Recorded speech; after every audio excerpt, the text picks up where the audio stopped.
What's up, people? We're back with part number 2. Right, so let's sum it up. Okay, here's me, 15, 16 years old. I've gone through a devastating thing. What seems one after the other. Okay, um, family, friends, it just seems like so much was on top of me. Had to change. Um, I think I said this in my previous video that at 16, after all of that happened, my mum then turned around and said to me, son, what we're going to do with you with life and this and that. And it seems just another stab in the back on top of everything that happened. Like, what we're going to do with you, son. Almost like I was dead weight. I was like a waste of space. So it was like, you know what? Right, we need to change now. And that's where the whole perfection philosophy came in. It wasn't given a name, funny enough, until I was 25, 26. Or was it earlier than that? It might have been 24, 25. That's when it was entitled the perfection philosophy. But the whole thinking strategy and structure of the whole thing started at about 16 years old. Okay, now I hit 25 years old and I've gone through another deep depression.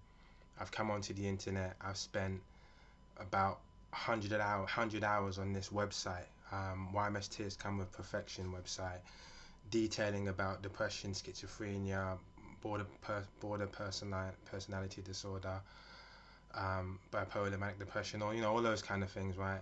And then I was part of a site called Zorpia, and Zorpia was basically a brilliant site. It was kind of one of the best social networking sites ever made. It's no longer available, just in case someone's trying to check it out. And Zorpia was basically a site where people go on there.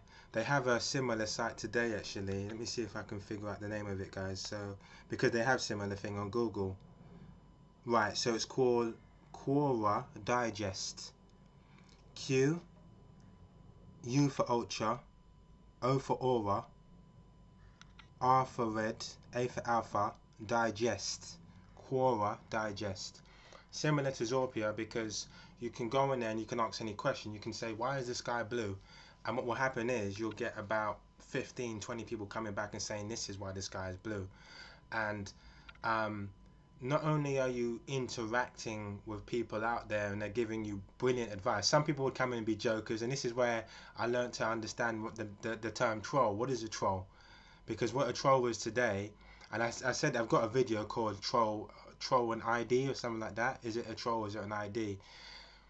My understanding of a troll back then was a lot different than what a troll is now. A troll today, a troll back then was basically someone where when someone's asking a question, why is the sky blue, someone would come in and kind of, trying to take the mickey, but they would do it in such a way where it was funny. And it wasn't always a kind of, I'm going to put you down like you're a spastic kind of comment. Sometimes it was like a really good, funny, just funny comment, like if someone be in a room, you'd say something and someone would, be kind of cocky, arrogant in the room. You'd say, all right, Billy, whatever. Ha ha ha. No, seriously, why is the sky blue? But it wasn't the kind of narcissistic, like, because you're dumb and stupid, and it wasn't that kind of. A troll back then was someone that just kind of, if there's people always asking questions of this or that, where's the fun in it? So what a troll would do is make the answer into something fun, or make fun of it in a way where there was a bit of humor added to the whole giving an answer or response to the question, but they would kind of make it a little bit more humorous. So we're not just in there, on a question and answer basis, but add a little bit of fun to it too, make it a little bit interesting. That's what trolls were, and I was a troll as well. But anyway, from Zorpia, I asked a hell of a lot of questions, and from Zorpia, I had about 120 different, you could say even caseloads of philosophical questions, and I had the really powerful, wise people come back and give me advice, and I took all of those kind of answers, because if I created a topic, it stays in my kind of, they give you your own kind of archive of topics you created, and when you go into someone's page, you'll see their archive there. So it destroyed Facebook and all those other ones, because you go into someone's page, and if they've been on Zorpia for say 5-6 years, then they would have created topics. And what happens is, I don't want to, you know what it is, I miss Zorpia so much, that's why I'm kind of bigging it up, and I'm kind of going off topic. But you go onto someone's page, and not only could they design their own page through HTML and copying and pasting and design it how they want, and music on, you can have your playlist on your page. I had a playlist that was 5 hours. But also when you go onto someone's page, you had an archive of their topics that they've done, so you got to really understand what someone was about from their topics and things like that.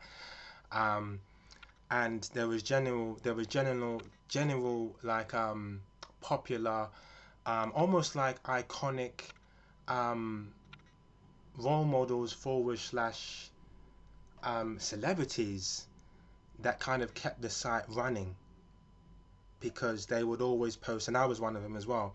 I'd always post a topic every 2 days, and I would always respond to each and every person that was in the room and things like that. But anyway, getting back to the, copied all of the clever answers and questions onto the mental health website, so it became, and then someone said to me, right, it seems as though from the story that you've put on this mental health website, and from the way you're going about things, like you're some sort of philosopher. So that's where the whole philosophy thing came into it. Someone said to me, it seems like you're a philosopher. Okay. Right. So getting back, I hit 25 years old. I've gone through this major depressive thing. I've stayed inside of my house like a hermit, because something happened where I was really damaged and it caused me to stay inside my house for a full year.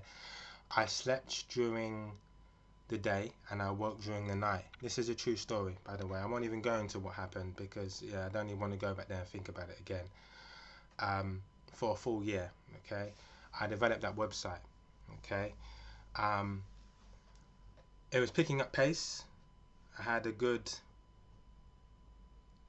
by the end of it, I had about 5,000, 6,000 views, something like that. But when I came out of that depression after about a year, I said to myself, you know what, Luke? Through you saying yes and looking after people, you've drained yourself. And those same people didn't look after you. That's why you've ended up in this hard situation, because you've helped people a little too much and you didn't help yourself. And those people are like energy vampires. They couldn't give a rat's ass about what's happened to you. And again, funny enough, and this is as harsh as it sounds, when a particular thing happened to me at 25 to cause me to change my outlook on life, again, that same family member said to me, I'm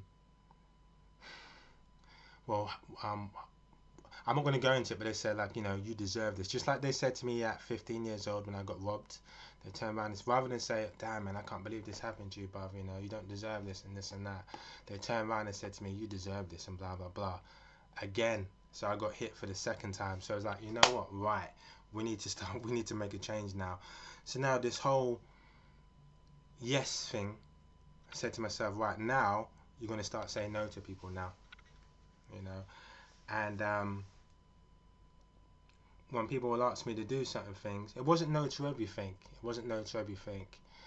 It was just, you know, if it wasn't in my best interest, you're going to start saying no. And funny enough, I started to see real true people's true colours, because those people never did anything anyway. They're like, when I asked them to do something, they never done it. And let's face it, I don't ask people to do things. So if I ask you to do something with friends, and I'll only ask you to do something small, they failed at doing something small. It's as simple as that. So I started to say no a little more, but this is what's important now. What I discovered was, me being alone for that year, although it was a bad ordeal, wasn't a bad thing.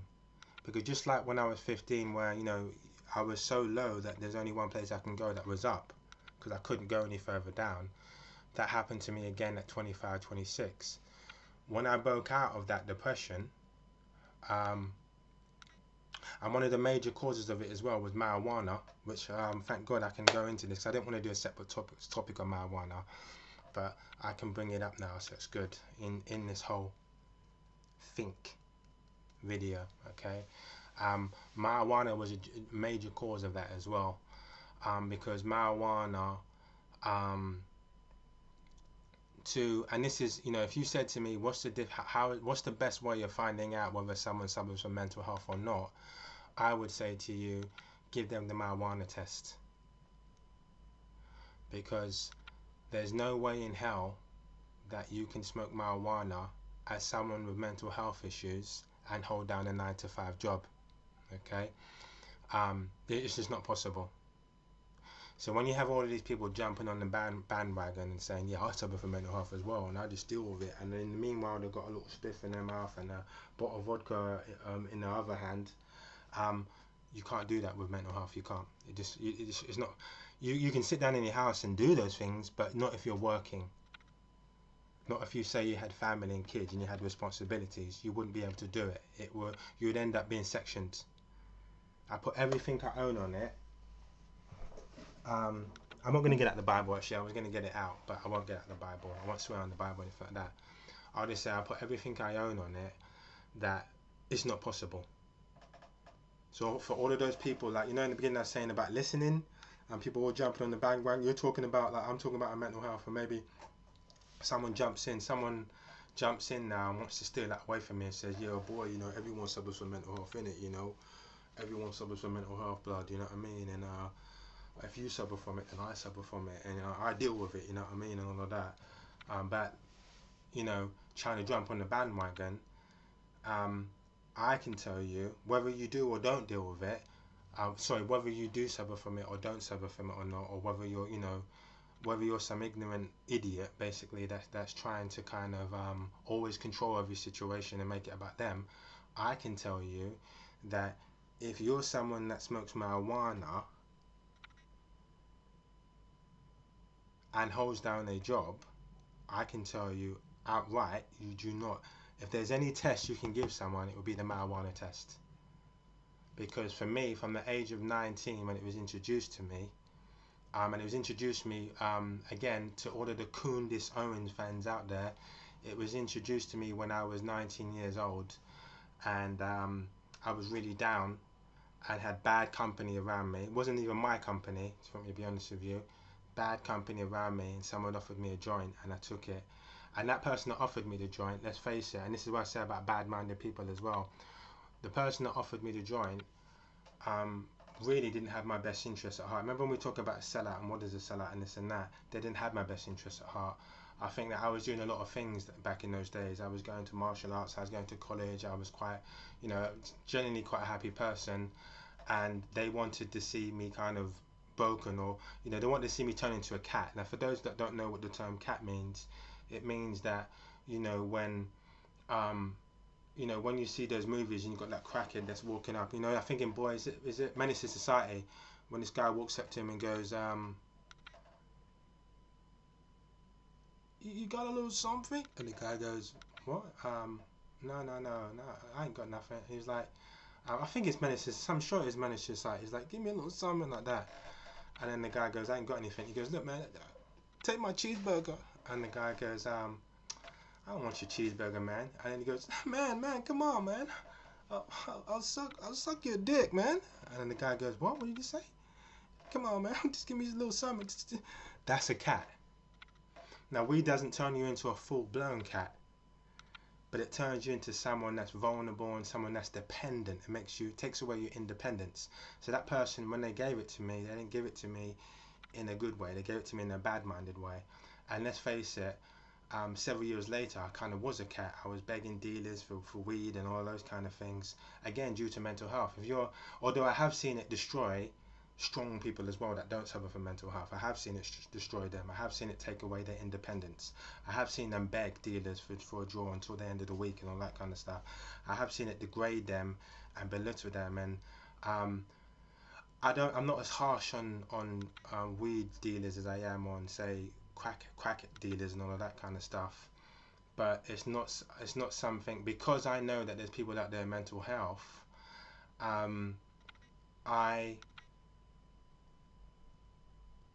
I think that there's certain dealers that are bad-minded, certain weed dealers that are bad-minded, and that whole sellout mentality, you do whatever it takes to feed your family and you don't care who you bring down. they're not as bad. You know, like, you know, they have A class, B class, C class. They're more like, you know, as harsh as it sounds, they're not. Yeah, they're not A class bad-minded people, but they're kind of C class. They're the lighter side of bad-minded people, because if someone's coming to me and I'm a dealer and I know it's not doing them any justice, I wouldn't take money from them. I say, listen, Billy, don't come to me with it, because I don't think it's doing you justice right now. Look at yourself. Take a look at yourself in the mirror. And I think this is why I'm not successful in life, because I couldn't sell myself out like that. Anyway, I'm going to get back into this. I'm telling so many stories now. I will get back into the last part anyway, guys, about think, okay, about think. But I hope you're learning a lot from these videos. See you around for part 3.